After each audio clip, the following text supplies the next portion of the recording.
Queridos hermanos, los saludo en el bendito nombre de nuestro Señor Jesucristo. Estamos una noche más aquí reunidos en el nombre del Señor para compartir su bendita palabra, poder edificarnos, alimentarnos, fortalecernos con su mensaje, con su palabra y poder recibir esta bendición en nuestros corazones en estos momentos de cuarentena, de aflicción, de necesidad, donde muchos de nosotros estamos pasando momentos críticos, pero aún así seguimos aquí fortaleciéndonos en el Señor, confiando que Él hará. Él puso al mundo al revés en 2 minutos con su gran poder y Él tiene el control de todo. Vamos a levantar una corta oración para que sea Él quien nos hable. Dice: Padre Celestial, yo te pido en el nombre poderoso de Jesús que nos hables por medio de tu palabra. Bendito Dios, ministra los corazones de todos los que están escuchando este mensaje y podamos salir de este lugar bendecidos, podamos salir de este lugar edificados, podamos confiar en ti y salir, Señor, renovados con tu palabra, en el bendito y poderoso nombre de Jesús. Amén y amén. Quiero compartir con ustedes en esta noche el mensaje del hombre corporativo. ¿En qué consiste? Primera de Corintios capítulo 12 dice,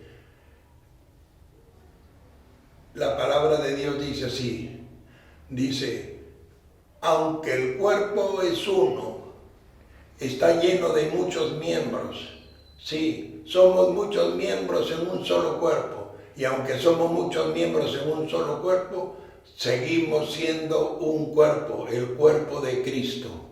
¿Qué quiere decir esto cuando habla del hombre corporativo? Dice la Biblia que aunque tenemos muchos miembros, todos los miembros están unidos y ligados por las coyunturas, por los tuétanos, por los ligamentos, unidos de tal manera como Dios ha querido.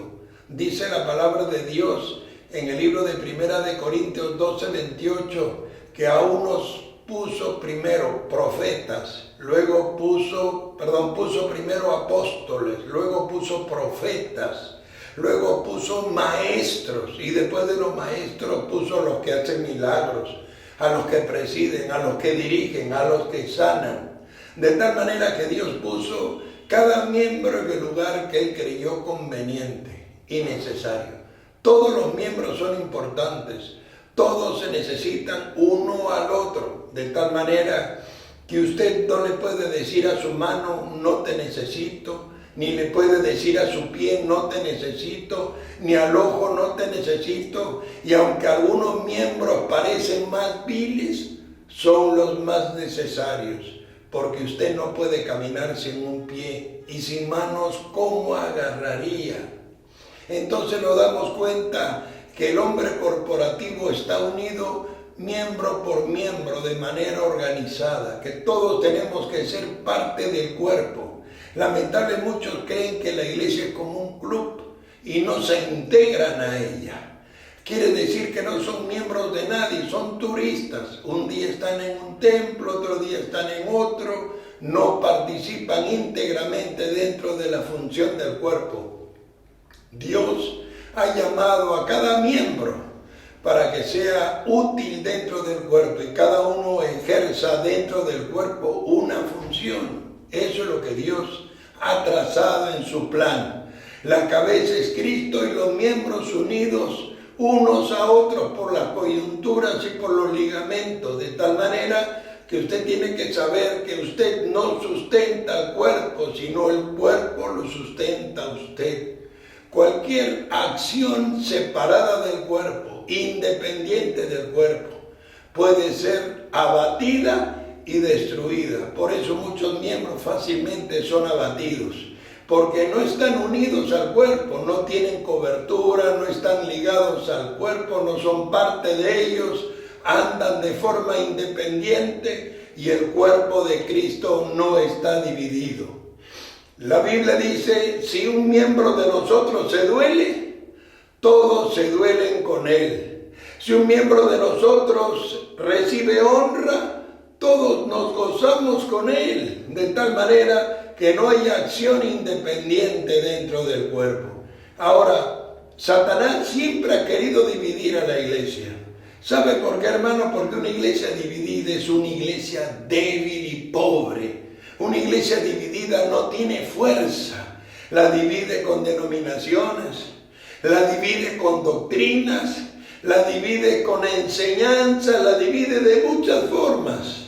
Esas divisiones se generaron en el tiempo apostólico, porque el diablo sabe que una iglesia dividida fácilmente puede ser destruida. Ni las tinieblas están divididas, imagínense. En Mateo 12:26 dice, un reino dividido contra sí mismo no prevalecería. Satanás no puede echar fuera a Satanás y las tinieblas no pueden estar divididas contra sí mismas. Quiere decir que trabajan de forma organizada y perfecta. En Efesios 6:12 dice, Satanás es la cabeza, los principados, las potestades, los gobernadores de las tinieblas de este siglo y las huestes espirituales de maldad trabajan de manera organizada para abatir las ciudades, para debilitar la estructura eclesiástica, para hacer caer a los grandes líderes. ¿Cuándo es que una iglesia se debilita? Cuando una iglesia se divide. Por eso, Satanás trató de dividir a la iglesia. Pónganse a pensar. ¿Cuándo se produjeron los más grandes avivamientos históricos?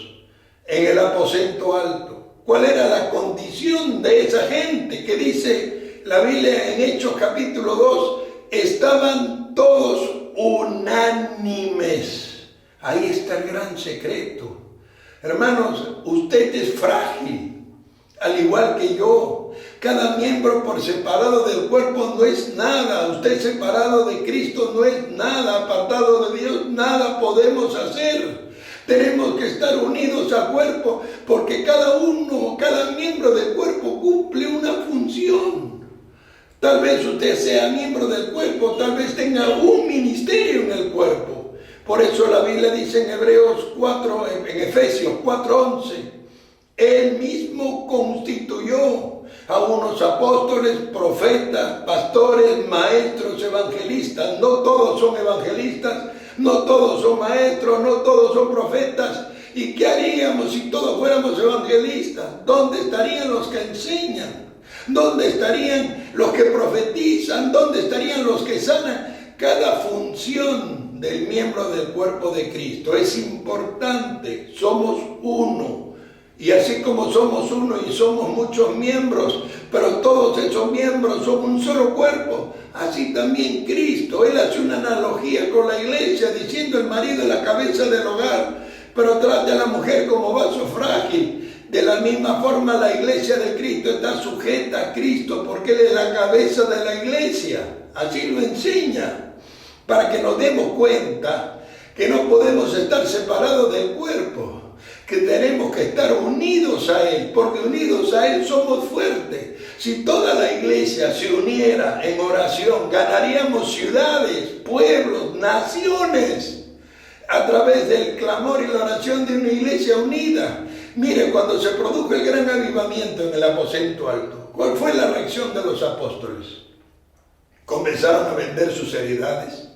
Dice, todas las cosas tenían en común. Vendieron sus propiedades, comenzaron a compartir el dinero, de tal manera que a nadie le faltaba nada. Todos tenían todo porque cocinaban juntos, preparaban todo juntos, trabajaban juntos. Y cuando la iglesia se empezó a hacer fuerte a través de esa unidad, Satanás vino a dividirla. Lo primero que hizo en Hechos capítulo 5, puso, hermanos, codicia en el corazón de Ananías y Zafira y murieron. Sustrayeron de la heredad que habían compartido con los apóstoles y mintieron al Espíritu Santo y murieron. El segundo ataque de Satanás para dividir la iglesia está en Hechos 6. ¿Qué hizo? Puso, hermanos, que atendieran mejor a las judías que a las griegas y comenzaron a atender a las viudas judías mejor que a las viudas griegas y comenzó a haber murmuración entre ellos. Dice que los discípulos se reunieron y dijeron, no vamos a dejar la oración y la palabra de Dios para servir a las mesas. Y ahí fue donde nombraron a los diáconos, a Pármenas, a Esteban, a Prócoro, a Nicanor, Ahí nombraron diáconos, hombres de buen testimonio, llenos del Espíritu Santo, para que se encargara de ese rubro. Si no tuviéramos quien administra, si no tuviéramos diáconos, sugiere, ¿cómo se manejaría una iglesia? Hermano, la iglesia no es solo el pastor, la iglesia no es solo el evangelista, la iglesia no es solo el profeta, la iglesia somos miembros unos de otros, todos importantes. Usted no le puede decir al ojo no te necesito, ni al pie no te necesito, ni al brazo no te necesito, porque todos somos necesarios, todos somos importantes, pero nadie es imprescindible. Cuando Elías le dijo a Jehová, ya no quiero seguir, no soy mejor que mis padres, Jehová le dijo, bueno, unge a Eliseo en tu lugar por profeta.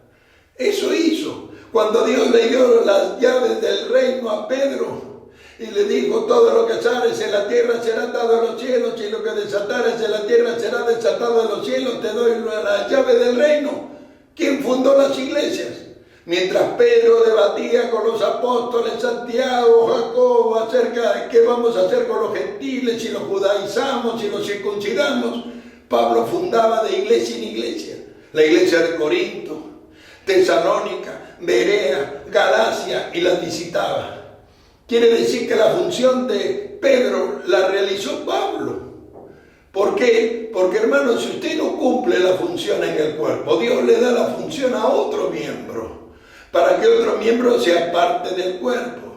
Todos hemos sido llamados. No es que usted esté en la iglesia porque usted quiso. Juan 15:16 dice, no me elegiste vosotros a mí, sino yo os elegí a vosotros. Él nos llamó para ser parte del cuerpo de Cristo. Mire lo que dijo Jesús en el libro de San Juan 17, 20, 21, dice así, tú eres, yo soy en ti, Padre, ellos en mí, y nosotros todos somos uno. Así es. Y Jesús dijo, yo en el Padre, vosotros en mí, yo en vosotros, porque separados de ellos no somos nada, y nada podemos hacer. Mucha gente no es miembro de nadie, no funciona dentro del cuerpo. Yo tengo dentro de la iglesia equipos que predican en las plazas, equipos que predican en las cárceles, equipos que predican en los hospitales. Cada grupo está dedicado a una facción, a una parte de la obra de Dios. Todos son importantes. Hoy día, hermanos, te ponen un manotazo en la cabeza y te dicen, te declaro apóstol, te declaro profeta. Y la Biblia dice en Efesios 4:11, Él mismo constituyó.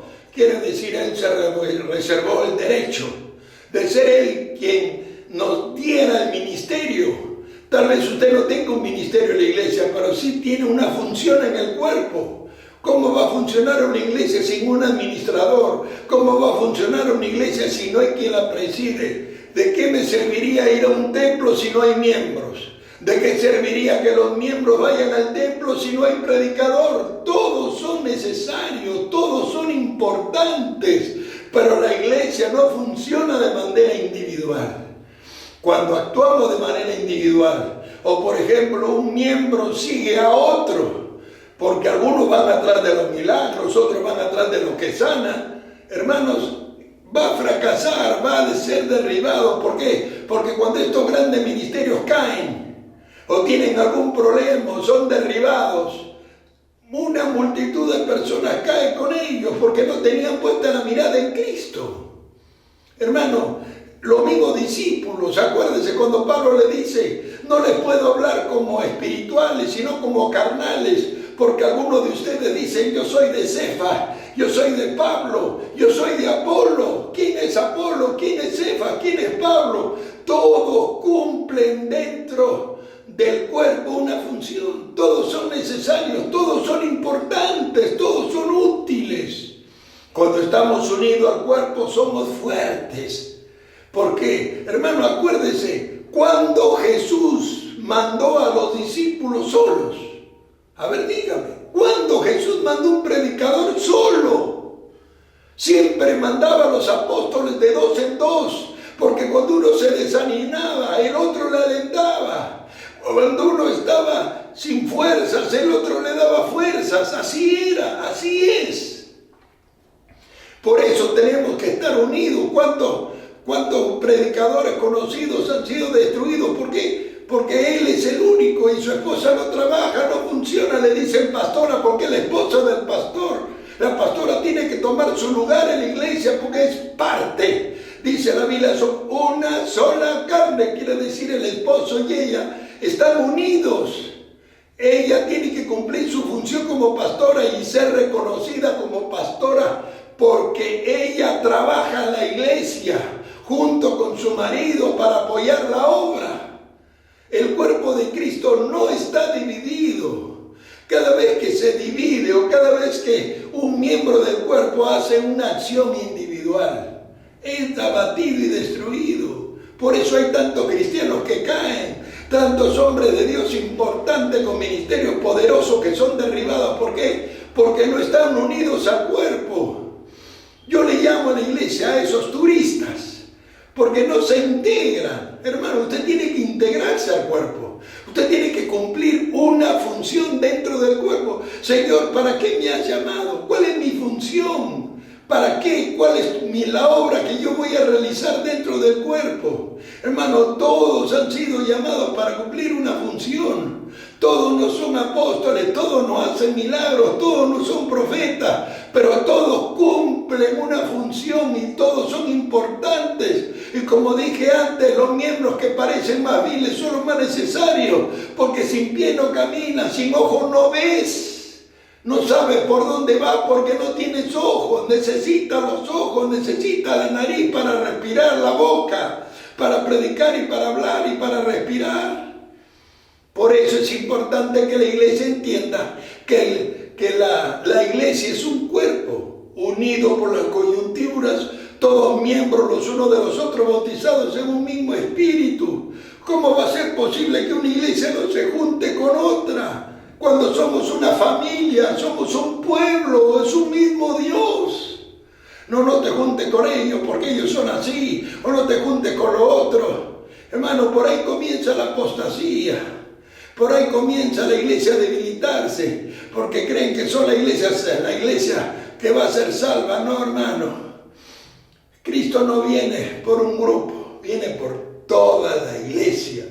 Y todos dentro del cuerpo cumplen una función importante. Yo les dejo esta reflexión y espero que esta palabra haya podido ser de mucha bendición para todos nosotros. Y que usted, hermano, también se integre al cuerpo, sea parte de él, sea los instrumentos dentro del cuerpo que cumpla una poderosa función útil, necesaria y que sea de bendición. Todas estas divisiones a lo largo de la historia solo debilitaron la iglesia. Cuando la iglesia estaba unida era tremendamente bendecida por Dios. El más grande avivamiento siempre ha venido en la unidad de la iglesia. Usted tiene que ser parte de ese cuerpo. Únase al cuerpo, intégrese a él. No ande por ahí de manera aislada y separada, porque no va a tener la fuerza para resistir. Unida al cuerpo somos muy fuertes. Les dejo esta palabra, les dejo esta reflexión. Espero que haya sido de bendición para sus vidas en el nombre poderoso de Jesús. Vamos a hacer una oración para terminar esta predicación. Padre, yo te doy gracias y te pido en el poderoso nombre de Jesucristo de Nazaret que esta tu palabra pueda llegar al corazón de todos los que están escuchando este mensaje, que todos puedan recibir esta poderosa palabra y que puedan ser muy bendecidos por ella, Señor. En el nombre poderoso de Jesucristo de Nazaret, amén y amén. Dios les bendiga mucho en el nombre poderoso de Jesús. Amén.